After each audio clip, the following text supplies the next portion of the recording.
चला तर मी आज तुम्हाला मोदक रेसिपी दाखवणार आहे.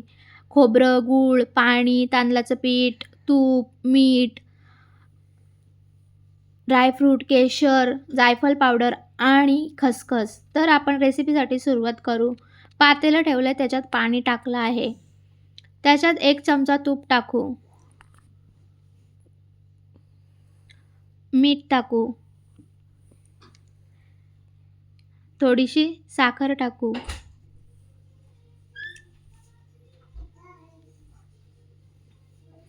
पाणी छान उकळलं की तांदळाचं पीठ टाकू आणि ते छान उलतीच्या साहाय्याने घाटून घेऊ.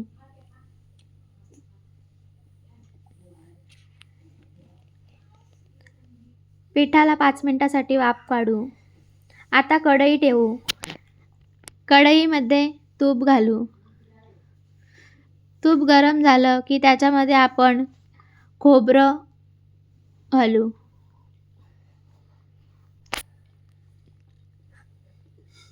गूळ घालू.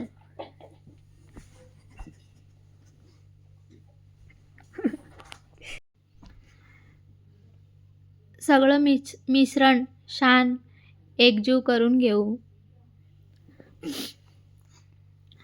मिश्रण छान एकजीव झालं आहे. त्याच्यामध्ये ड्रायफ्रूट घालू, खसखस घालू, जायफळ पावडर घालू. परत आपण सगळं एकजीव करून घेऊ. जर तुम्हाला हवे असेल तर वेलची पावडर टाका. आम्हाला आवडत नाही म्हणून आम्ही घालत नाही. आता आपण परातीमध्ये पीठ थंड करून घेऊ आणि ते छान 2 हातांच्या साहाय्याने छान असे त्यांना मऊसूत मळून घेऊ पिठाला. छान पिठाचा गोळा करून असा मऊ करून घ्यायचा आहे. पिठाचा गोळा झाला आहे. आता आपण मोदक करण्यासाठी छान गोळा करून घेऊ छोटासा. गोळा झाला का त्याची हाताला पीठ लावून घेऊ आणि पारी करून घेऊ पिठाची. 2 हातांच्या साहाय्याने आपल्याला पारी करायची आहे. जर हाताला पीठ चिपकत असेल तर आपण थोडं सुक्कं पीठ तांदळाचं घ्यायचं आहे.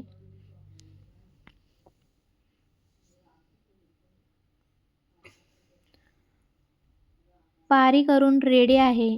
आपण अशा छान त्याला पाकळी करणार आहोत.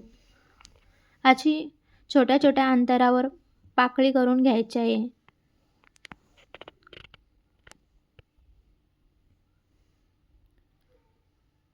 आता आपण त्याच्यामध्ये सारण भरू.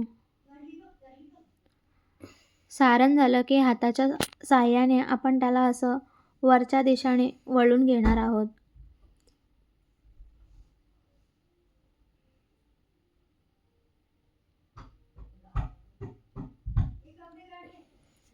रेडी आहे आपलं छान मोदक.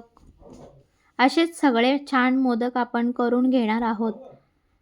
तर आपले सगळे मोदक करून झाले आहेत. आपण त्याच्यावर एक एक काडी केशरची ठेवू आणि ते वाफवण्यासाठी ठेवू. झाले आहेत, रेडी आहे.